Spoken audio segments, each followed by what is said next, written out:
And then we're gonna click. So are we Here, live once it connects. Hold on. on Instagram now? Not yet. There we go. Now it's loading. Okay, and we are in here. All right. So welcome back, everyone, to Beyond the Barbell. We're absolutely thrilled to have a true force in the world of figure joining us today on our IG Live.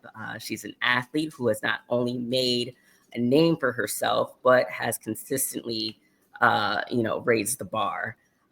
So from her impressive journey in the OCB Federation, Vira Madueme. I hope I didn't butcher it. I think I said it right. Seamlessly, she's transitioned into, the NPC, where she quickly earned her coveted IFBB Pro status. Since then, she's been working and making her mark as a top figure pro, gracing some of the biggest stages in our sport. And if that wasn't enough, she's currently a strong contender for the prestigious Masters Olympia Figure title. A testament to her dedication, longevity, and incredible physique. So, beyond the stage, Vera embodies what it means to be a champion in all aspects of her journey. So let's take a look at what she looks like. Let go. Let go. Let go. Man, beautiful Look at that waistline. Very tiny waist, beautifully capped shoulders, great conditioning. Definitely an amazing package. And like I said, I think she's definitely going to be a contender here for the Masters Olympia title. So Jessica, she's gonna give you a run for your money now. Oh man, just gorgeous. And she did the Triple O Dynasty this year. Completely smashed it, man. Like I said, conditioning. Not to mention the fact that girl can move. Okay, her name is Vira Moves. Okay, on Instagram, right? So I mean, poised. Okay, poised, very classy, very elegant when she moves. Photo shoots. We got to talk about this, okay? We got to talk about this because she be bringing it in them photo shoots, okay? Yes, and look feeling at the whole African warrior vibe that she always brings. Like every shoot she does is freaking phenomenal. There's another one here. That is insanely insane. I like that. Insane. I like that. That's different, right? But the movement, and we're posers, okay? We are posers. This is posing. Is posing. This is presentation. Yes, hands down.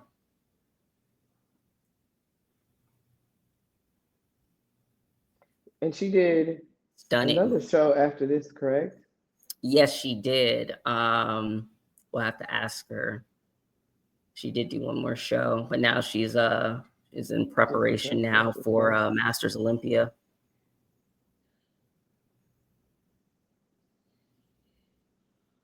Beautiful. Amazing. Beautiful. Oh my gosh.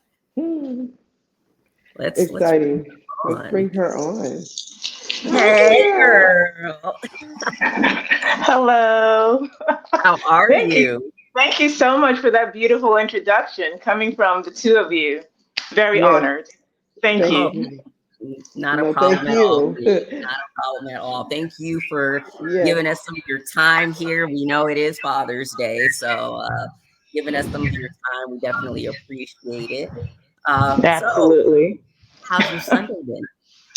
Sunday's been nice. I did get a chance to spend it with my mom and dad.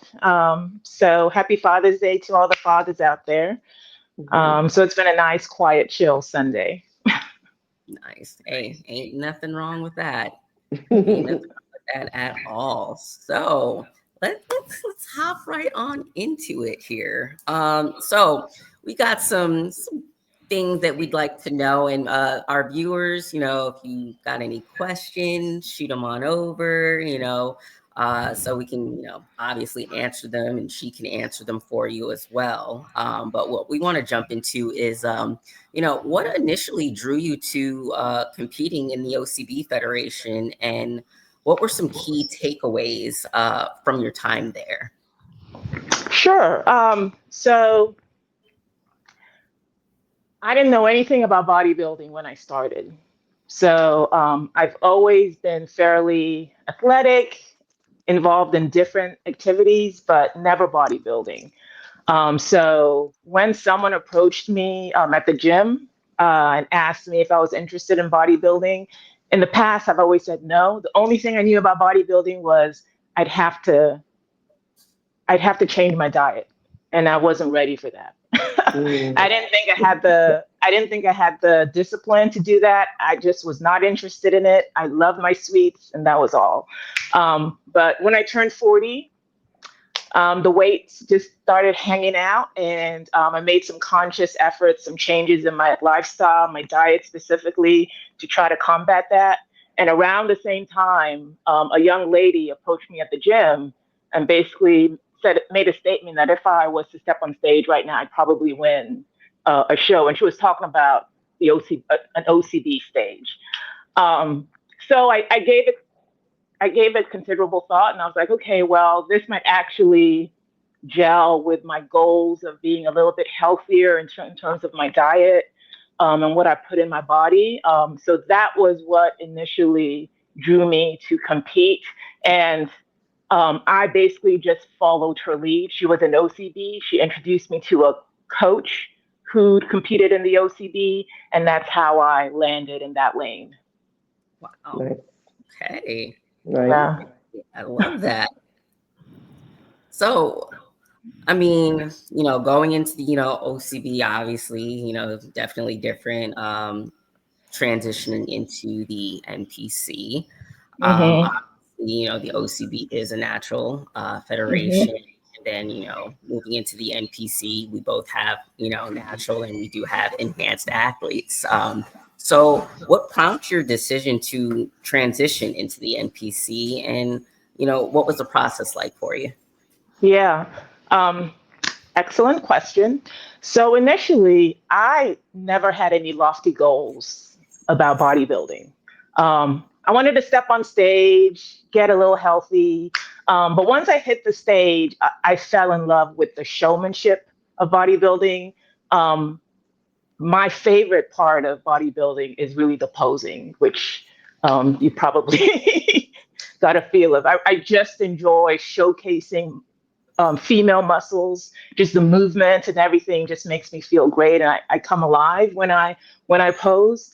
And so when I stepped on stage that very first time, I just fell in love with that whole atmosphere and being able to showcase my physique, showcase the sport. OCB has treated me really well. I really had no intention of leaving. We have a lot of shows in my area, so I could hop on different stages and feel fulfilled. But a couple things happened. There are a lot of natural federations. There are a lot of them. Yeah, there are. OCB is fairly big. I think it's one of the bigger ones. But in learning more about the sport, I could see really good physiques in all these different federations. And I'm like, if I want to stand amongst the best, it's almost like we're all in our little niches. And there's the pro here who won this federation and this federation, and we never really got together. I think they tried to do the Mr. America, but there's still a lot of gaps in that. And so I started getting really competitive, and I wanted to stand next to the best.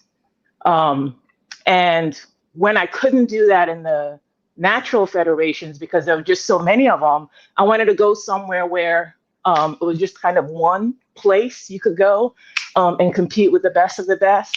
And so the NPC started sounding attractive to me.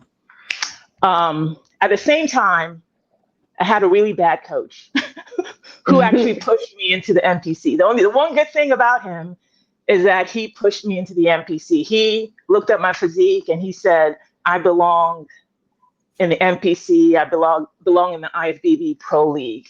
And I started feeling a little bit of that. I just felt like I was very muscular compared to some of the girls I was standing next to on the natural stage, and my physique. No shade to them. I just don't think they were rewarding me as I should be. So I really wanted to try out the NPC and see how that went. Incidentally, the very first stage I stepped onto was NPC back in 2020. So that was when COVID happened. The OCB shows that I was supposed to do, they all got shut down. And the very first show that opened was an NPC show here in North Carolina. So I just jumped into it. I did it just because I was just so eager to get on stage. I happened to qualify for nationals. I never pursued it. I went and just stuck with the OCB. And then in 2023, they extended the qualification all the way back to 2020. So because of COVID, right? Yeah. Because of COVID. So I was able to compete at the Ben Weider NPC show. And that's how I qualified. I got my IFBB. So I just kind of jumped into it. And nice. Lo and behold, I was fortunate enough to win that show. Wow. Nice. That is pretty awesome. Well, we are happy and honored to have you go through the MPC and come over, to the dark side, the IFBB Pro League. Where we all know that if we want to. I will say that for those who, are eager to jump into IFBB, I felt like I lost. I did not get the full experience of being a part of the NPC IFBB because of the way I jumped into IFBB. I didn't network in NPC. I didn't know anyone in NPC. I definitely didn't know any of the IFBB girls except for the folks that I follow. No one personally, outside of you, Zenobia. I think you were the only person that I knew. So a lot of my network was still with the OCB. So I felt very disconnected with my new lane and my old lane. So it took some time for me to feel like I belonged, because it just felt like I just didn't have a connection with folks in the NPC IFBB that I could kind of grow with. So not always the greatest to just jump into that lane so quickly without really building that camaraderie and that fellowship and that networking. Gotcha. Well, that's definitely understandable. I can totally see where you're coming from. But however, like I said, we are very happy to have you in the IFBB Pro League, and you definitely have some sisters here in Iron. And again, I'm always inspired by watching you. I've watched your journey going from OCB into NPC into the IFBB, and like I said, you belong here, and we're happy to have you. She definitely belongs with that Tokyo qualification, ma'am. Yes. Thank you. Thank you. Oh man. So, going from OCB, being a top level competitor there, then coming to the, IFBB and getting your pro card. What did it feel like, earning your pro status for the IFBB Pro League? It felt amazing. In some aspects, I really try to manifest. And when I step on stage, I honestly bring the vibe that I'm here to win. And so, when I won, it was a shock, but it was also like, yes, I deserve it. I worked hard. I brought a really, really strong physique. And I think I belong. I think I found my home. This is where I need to continue to grow in my bodybuilding journey. So definitely very excited. I was also quite intimidated by you ladies. I happened to, at the Ben Weider, they allowed me to step on stage with the pros that same night. And so just for experience, I was like, you know what? I'm here already. Let me just step on stage and just experience the whole thing. And so that was the first time I've stood next to an IFBB Pro, and the musculature on you women is just awe-inspiring. It was amazing to look at in person as opposed to what I saw on the screen. So definitely very honored to stand next to those ladies, and being able to see you guys in person. Again, it just made it more real, and it gave me some goals. Okay, this is where I need to go. This is what I need to do to be competitive, and to be able to stand and hold my own next to you ladies. So it was an awesome experience. Yay! Now that's a good experience. That is definitely a good experience. Sometimes everyone's just like, "Oh, it was great," but I really, love where it's coming from. So I want to, talk to you a little bit more about the road to the Master Olympia. So obviously this is huge, right? What does, qualifying, for a big show like this, entail for you? How do you feel going into the Masters Olympia for figure? Number one, it's a huge honor to have even made that qualification list. Every time I see a post with the names of the qualification list, and my name is right there as a Masters Olympia figure competitor, I mean, my heart just skips a beat. It's just a huge honor to be on that list. I did hesitate a little bit about whether I should actually go and compete. I was thinking about everything. I was thinking about the financial cost, the travel, the support, and then would I really be competitive on that stage? So I did linger on all of those for a while before I finally, in talking to my coach and my family, decided that, you know what, this is a once in a lifetime experience. Right. My ultimate goal would have been to make the Mr. Olympia stage. I don't know that I'm going to make that. This is just as wonderful of an experience. In addition to the fact that it's international, it's in Asia, I've never been there before. It's just going to be a whole different vibe. I know the community over there are very supportive of bodybuilding. So I'm excited to just kind of be in a different environment and showcase my physique with beautiful women, beautiful, mature, over 40-year-old women who bring it every single time. So definitely, once I locked in, I've definitely become very focused, very excited, and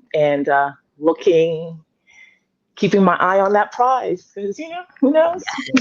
Yes. Say it again. Say it again for yourself 1,000 times. That'll keep you on track. Oh man, yes, definitely. Speak it into existence. You We've have talked to. about this before. We have. Yes, ma'am. Again, it don't matter who shows up. It don't matter what accolades they have. You bring your A game. And like I said, with the physique like yours, I mean, you're definitely a contender. And not only with just the physique itself, but the way that you present it. So bring it all. Bring it all. Vera, Yes, I have ma'am. a question. Yeah. Your posing is like phenomenal.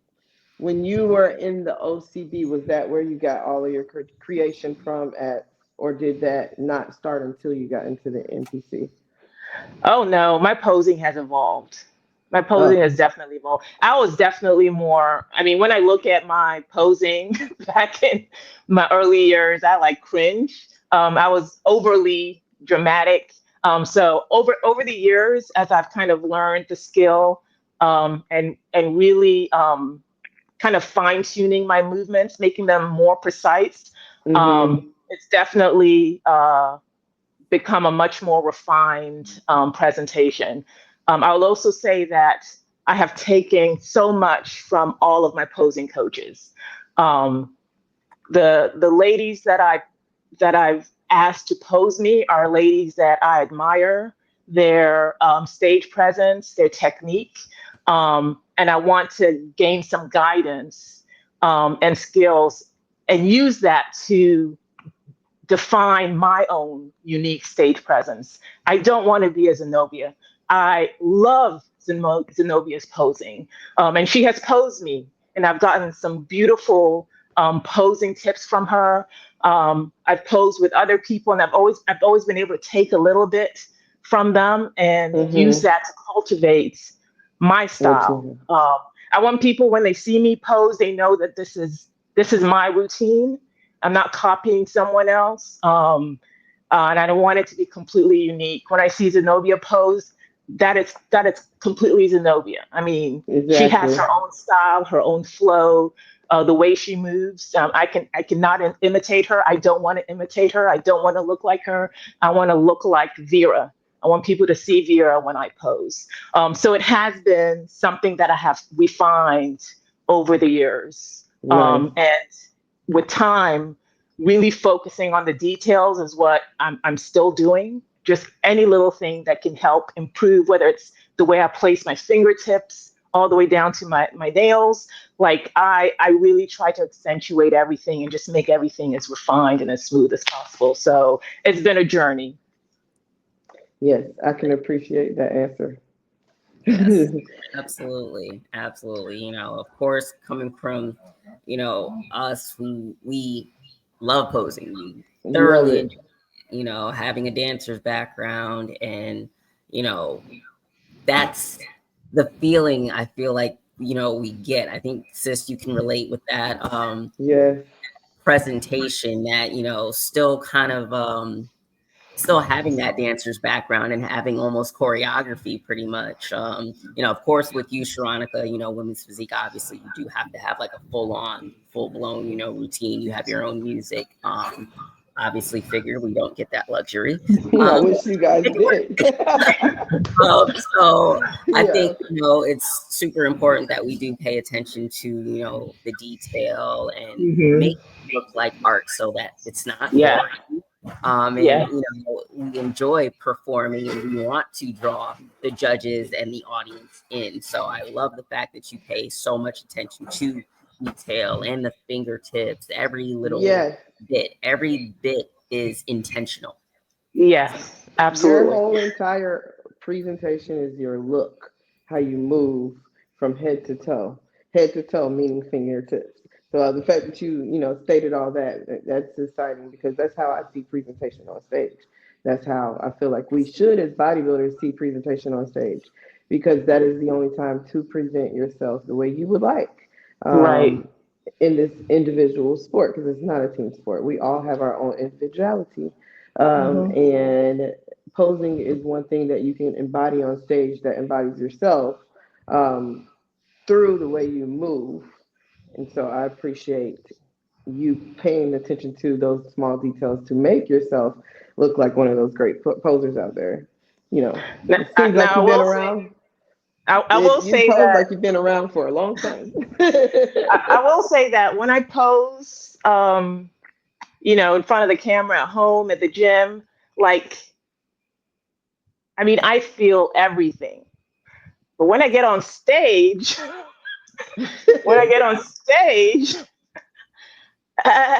the jitters sometimes, you know, come in, and it, you know, what I have in my mind and then what I see when I look back at my presentation always leaves me wanting, which I hate that. I want to be able to present it exactly how I practiced it, how I see it in my mind.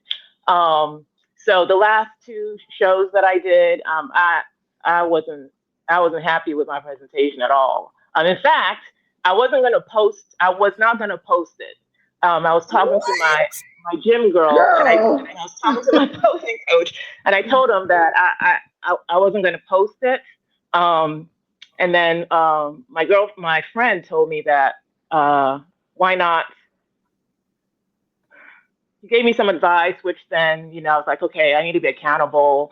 You know, I need to just post it, and, you know, comments, whatever they may, just kind of share my journey and share my thoughts about my posing. I was going to do a live and talk about it. I never did. I just posted it.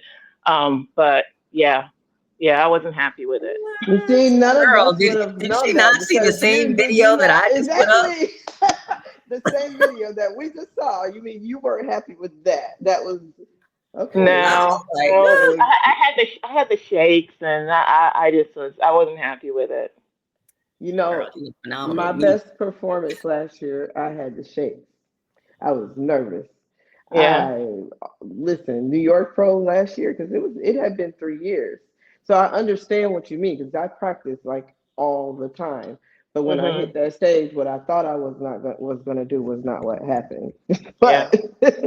But we also, as professionals, know how to mask that, which you did because looking at that video, looking at you perform at these last two shows, I would have never thought for you to even think that about your presentation. Yeah, same. Yeah. Same. So that goes to say, I know, like, we are extremely hard on ourselves when it comes to the packages that we present, Mhm. um, because we know how much it means to us. But Mhm. all three of us, as well, are you a posing coach as well? Yeah, right? Yeah, I pose a little. Mhm. Yeah, so as a posing coach, um, we down ourselves when we don't do exactly what we practice, and I get that. But the world doesn't see it that way. So I want you Right. to know that you should be proud of that package that you Perfection, honey. presented because it was very beautiful and presented flawlessly. So kudos Yes, Thank to you. you on that side. Thank yes, you. absolutely, absolutely. All right, so let's kind of jump into balancing life and competing. Mhm. Bodybuilding, especially at the pro level, demands immense dedication. How do you balance training, diet, travel with your personal life, family, and your Mhm. other commitments? Yeah. So I'm sure there are many of us out here who bodybuilding fitness is not our career. It's not mine. So I'm a hospital pharmacist. That's full time. That's my profession. That's my career. That's what I went to school to do. So bodybuilding technically is a hobby, I guess you Yeah, could call it that. absolutely. um, but as I initially when I prepped for my very first show, that was the plan, was to just prep for one show, get that experience. Like I shared before, I fell in love with the stage and I've continued with it.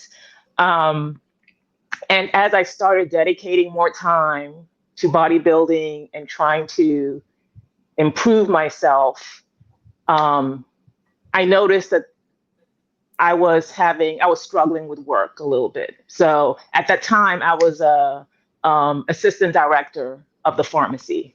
And when you are in management, work never stops. You go home, they paid you, uh, you know, taking care of HR stuff, human management, people management just takes a lot of time and effort. And I Hmm. noticed that the passion I had for my work and the time that I used to dedicate to taking care of all these emergencies when I was not at work was affecting bodybuilding was affecting that. And so I actually made a conscious decision. I met with my boss and I asked to step down. I felt like I was not able to give of myself to my job fully because bodybuilding was becoming a passion of mine, and I really wanted to pursue that. So I stepped down voluntarily from that management role into a staff clinical role, which Okay. is a lot more flexible. So I'm able to balance work and bodybuilding a lot better now in that Hmm. particular role. Um, I also have teenage kids who really don't give a damn if their mom is around or not.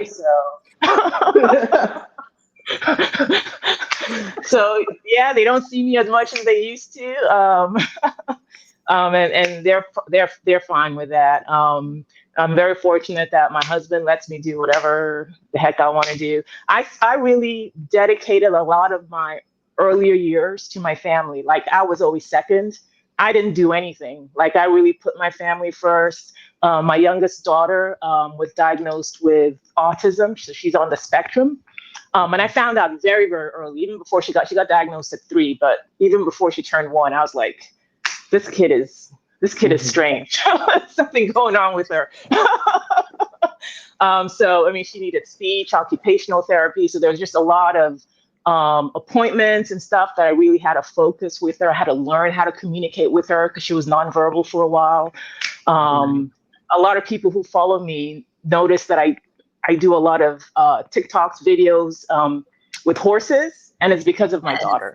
So it's because of my daughter. So when she was 5 years old, we enrolled her in therapeutic horseback riding. So people with sensory needs, a lot of times working with animals, especially with horses, helps with that. And so she's been riding since she was 5, and I've just followed her along, and I've fallen in love with horse farms and horses because of my daughter. And so I usually film or do something around that because I'm with her at least once a week while she's in her lessons. Now she actually takes private lessons. She was doing therapeutic horseback riding, which was very limited in what the skills that they advanced them to. But now she's doing regular private lessons, and she's doing great. So I digressed. It's awesome. Oh my gosh. But so my kids are older. So yeah, I'm just I prioritize myself more than I used to. Yeah, so that's really it. It takes me a little bit of time away from my family, but the time that I do have with them, I'm whole. I feel fulfilled. I've taken care of myself. I filled up my cup. So I'm able to pour onto them as opposed to feeling neglected, feeling like there's something in me that I'm not able to fulfill or do, and that trickling in, negative ways to my family. So it's worked out. Okay. I mean, I love that. Me too. We always talk about, work, life, balance, home life balance, mixed in with obviously our sport. And it can be very hard to, find that balance, but everybody's balance is different. I will say for some people, when it comes to the sport and really being successful in the sport, sometimes work can suffer just because you're really trying to pour 110%, into that prep. It's kind of like an all or nothing type of thing. So I definitely get that. Some people are able to, balance everything out, very well. I think it took me, a little while to kind of be on that. Okay, I can still go out. I can still hang out with friends. I can still hang out with family. I mean, I don't have to, partake in eating. Like, just spending time with them. It's okay. Like, just because you're not eating what they eat or like that, like we can still go to the movies. We can, still do recreational activities. There's other things that, we can do. We can still spend time together and not completely, remove myself, from family and friends. So I love that you have a great balance and a great support system behind you. I think that's fantastic. Yeah. But sometimes it's just easier to just not go out, because why be tempted? Why be tempted by all that food that you can't have? So, I'm a homebody. I'm not alone. I'm an introvert naturally. So I can entertain myself all day long and be fine with it.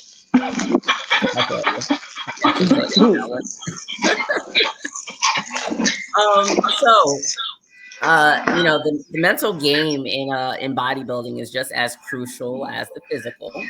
How do you cultivate a strong mindset, especially during challenging prep phases or after a show, the results, and maybe not meeting expectations? How do you go through that?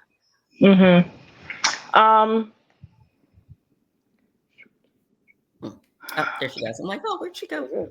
I went out. Am I on? Yeah, you're good. Yeah. Okay.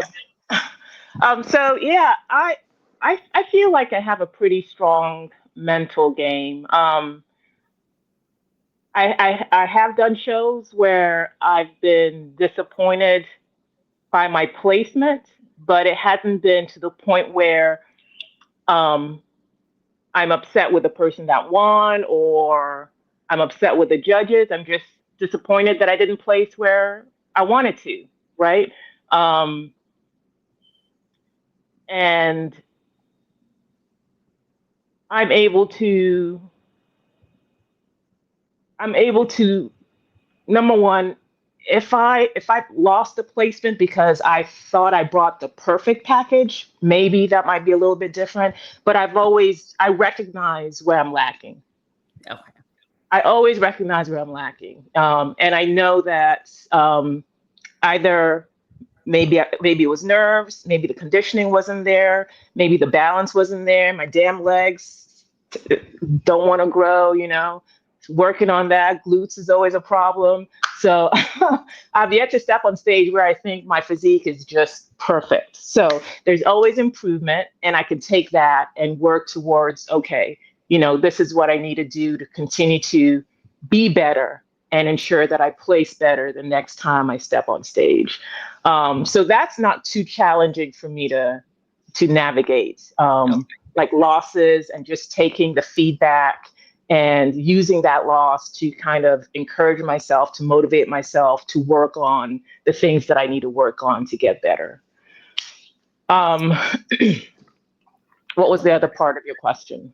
Oh no, that was pretty much it. Just wondering, what your, because obviously, yes, it's a mental game. It's also physical, right? So I gather our question here really is, your mindset during, prep when it gets rough. Yeah. What's your mental, like with that? Yeah. The food is a challenge. The food is a challenge. Yes. I get tempted. Don't we all, girl? I get tempted. I allow myself some grace when I break down. But the goal is also a bigger draw than the temptation. So when I think about the goal and I kind of mentally see myself on stage and see the competitors that I'm standing next to, and I'm like, they're not cheating. They're doing their cardio. They're hitting their mark. So I need to like step up my game. And so I try to like, just kind of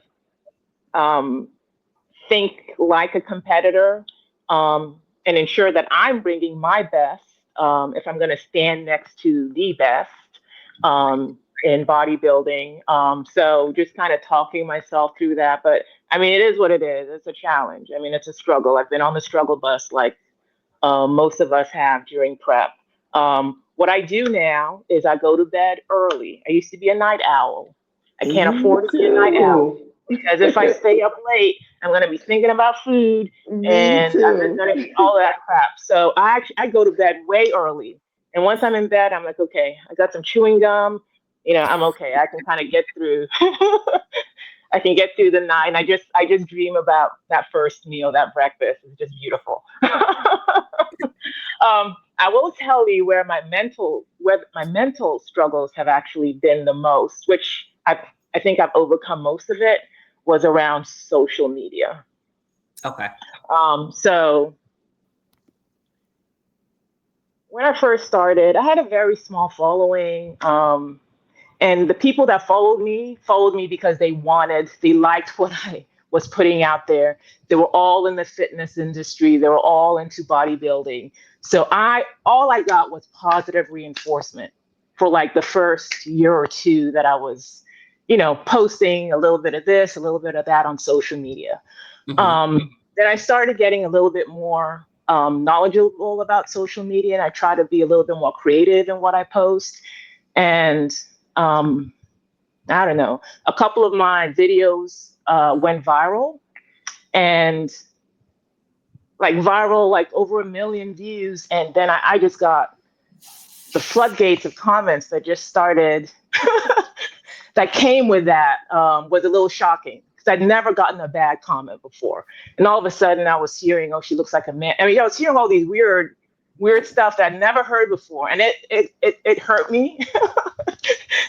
It hurt my soul. And I was trying to like respond to these comments and they just kept coming. I was like, what the hell? And I mean, at some point I actually turned off my comments because it was too much and it was affecting me. And so that happened.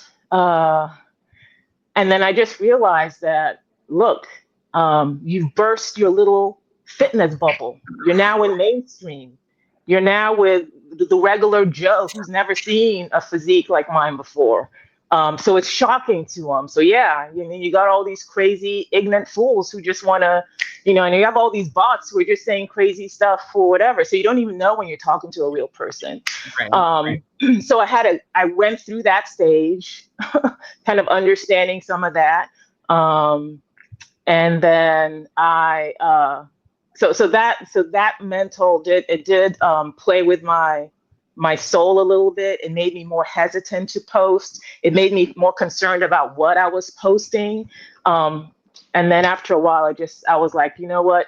I need to post what I want to post for the people that I'm posting for, not for the Tom, Dick, and Harry that might incidentally see it if it happens to go viral.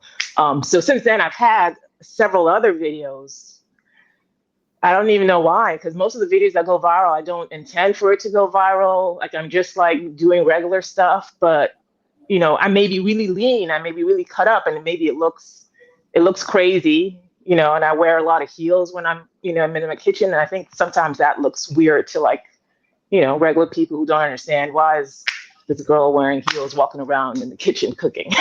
That's literally what I was doing. It's not for them. I love That's that. literally what I was doing. I'm like minding my business. I happened to be posing. I had my heels on. I was with my daughter.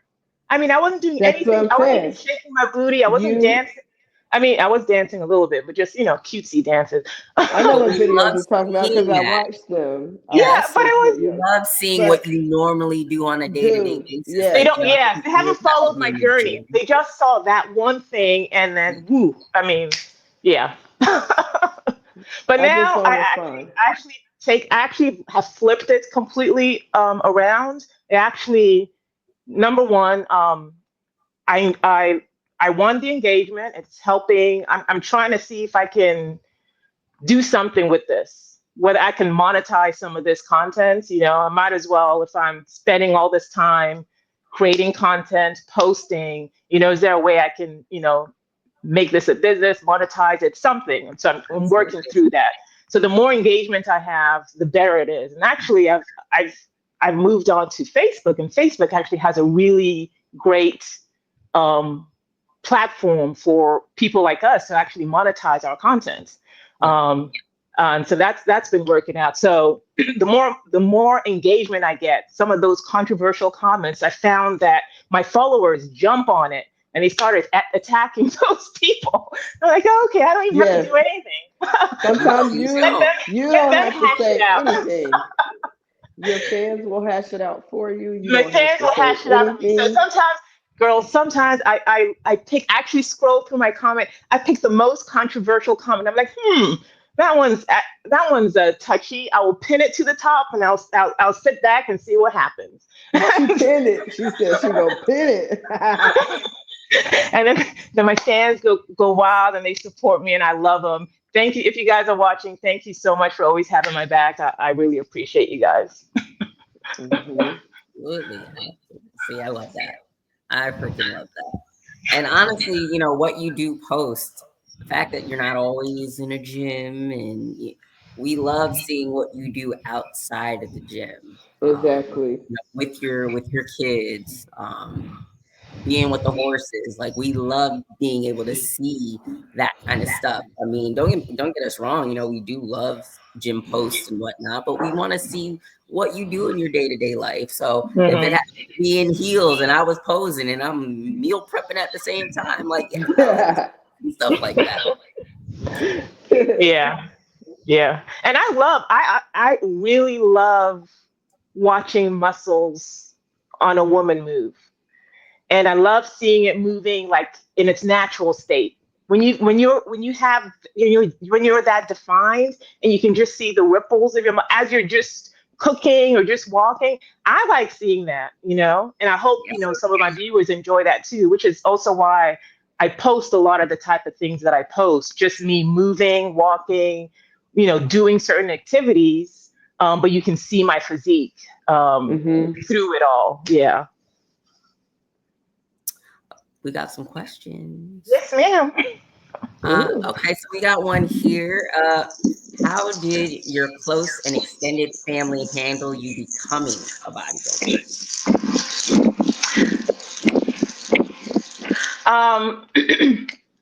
So my family, my kids, I feel like they've just kind of grown around me, just kind of doing this, and so they don't think it's anything special, honestly. They don't think mommy is superwoman. They really don't think I'm anything special because they've just been around this journey. And so to them, this is just their mom, and this is just what I do. It's just a hobby to I go to the gym, I bodybuild. They've been to one show, and now they have no interest in seeing any other shows. They're like, okay, we know what you do. Okay, let's move on. They are not. They are not. They are not physical. The fitness gene skipped them. Basically, is what I'm trying to say. They're not fitness inclined. I gotta plug this laptop in. Keep going. Sure. But hopefully some of my journey has rubbed off on them, is what I'm hoping, as they go off on their own and do their own thing. Hopefully, the fact that they've been around a mom who's very health conscious, very fitness conscious, would have rubbed off on them, and they can exhibit some of the things that they saw growing up. I'm sure the food, the health part is gonna, be with them for a long time. Absolutely. The choice of foods that they choose to eat. Exactly. Yes. So definitely very beneficial for them. My extended family really, they were a little shocked when they see my physique, because they're not around me and they don't see me on a day-to-day basis. So it's a bit shocking, but they've all been really excited about my journey. So I've only gotten positive reinforcements from them. That's good. My husband did think I was only going to do this for one show and that I'd come back to reality. No, you made a whole career out of it. That didn't happen. But like I said, I took a step back for the family for most of our relationship and with the kids and everything. So he's happy to allow me to pursue this, since I'm very passionate about it. So I've really been very, very supported. My coworkers just love the fact that I'm a bodybuilder. They support me. They try to keep food away from me at work, even though that doesn't always happen. But yeah, they're really really into it, and they're excited about Japan. Nice. Love that. Yeah. Again, nothing like having a really, really great support system behind you. Yeah. Got another question here. So she's actually already answered this, but they wanted to know, how did you get into horses, and do you own a ranch? So I do not. I do not own a ranch. No, we do not own the horses that my daughter rides. But we live in the country and here in North Carolina, so there are a lot of horses and animals and farms. And we're very fortunate to have found a really nice horse farm that's just about 10 minutes away from our house that my daughter now uses. And so the horse farm houses other people's horses, so that sometimes you can't afford your own stable, so you rent a stable. And so we go to a farm that just has several horses that people have, and she gets to ride different horses. When I'm done with bodybuilding, when I take a step back from bodybuilding, I do hope to be able to spend a little bit of more time myself learning how to ride horses, because I've only been on a horse a few times. I definitely can't ride like my daughter can, but that's certainly something that I would love to experience myself. That's awesome. That's awesome. I'm over here thinking like, when I retire, what am I gonna do? I've thought of pole fitness. We're thinking about it. We're thinking. Oh, that's a good one. That's a good one. Say cheap.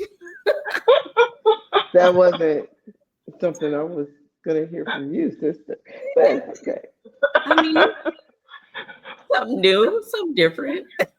That's new. I mean, I'm looking at how many calories they burn. I heard you can burn up to like 1,500 calories in like one session. So, at least it keeps me in shape.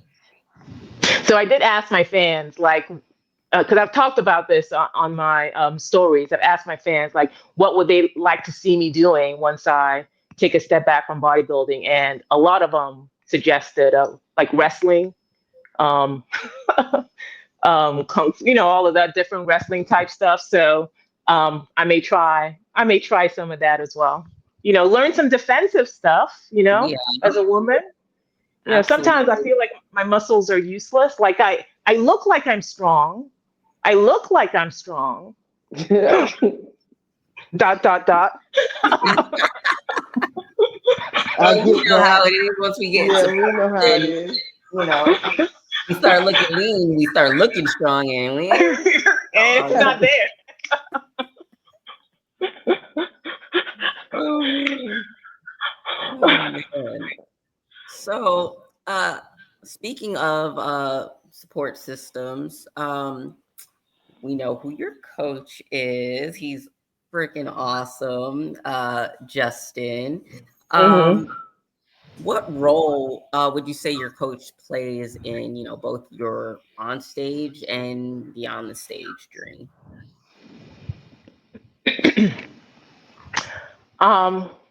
Clearly, you really need to be able to trust your coach to really guide you throughout the entire process. A lot of people say, will tell you, trust your coach. They know what's best for you. You may not necessarily always understand or agree with what they're doing, but if you have a good coach, you should be able to trust them through that process. Now, I will share, I'm not the ideal competitor, because I've had way more coaches than I should have. I've had way more coaches than I should have, and I have had one really bad experience with a coach, which is a very, very good learning experience for me. I've had a coach that can tell someone what not. If you need to know signs of a bad coach, I've experienced that, and I can tell you every single sign, because he displayed all of them. But because everyone tells you, trust your coach, and I was kind of new, and I didn't know what I was doing. And this is my first NPC show. I fully trusted him, and I learned the hard way about some of those things. So I definitely know what a bad coach looks like. So it's very refreshing when you get a good coach who actually listens to you, who actually is able to take your feedback, take your needs, and make accommodations or adjustments for that. And that's what Justin has done. He's listened to me. He's partnered with me. Because of my experience in the past, I've been pretty verbal about what I will do, what I won't do, what are my options around X, Y, and Z. And he's been able to, talk me through it, work with me through that. So because of that, I've developed a really nice bond with him and a trusting relationship with him. And he's the first coach that has actually been at my show. So both of my shows, he was actually there physically, which is really great to have your coach right there next to you. I've never experienced that before. So that was great. Even though I've had a multitude of coaches, I have had one trainer that has been with me throughout my entire journey. So that has also been a really nice support system for me, to have one person who knows my history. Because whenever start off with a coach. You almost have to start from scratch a little bit.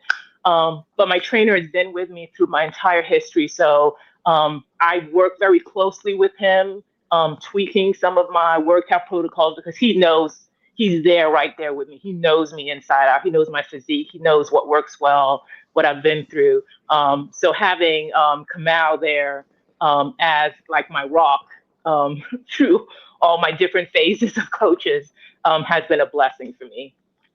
Oh, that's great. Okay. So with that being said, again, like I said, Justin's a great coach. I've never heard not one, bad thing about him.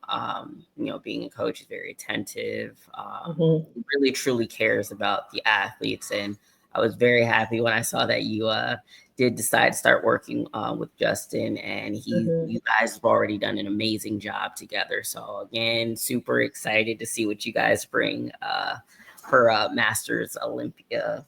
Me too. Yeah, excited. Sure. So another question here for you.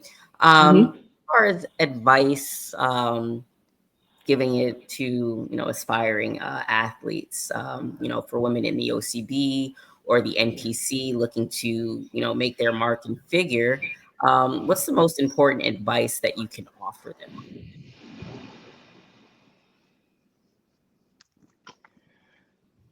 What's the most important advice that I can offer them? Daniel says, my roommate. I mean, this may sound like a cliche, but really, I've really enjoyed the journey. I've really enjoyed just the process, learning my body, being able to take all of this in, and think about how I can continue to utilize this outside of bodybuilding.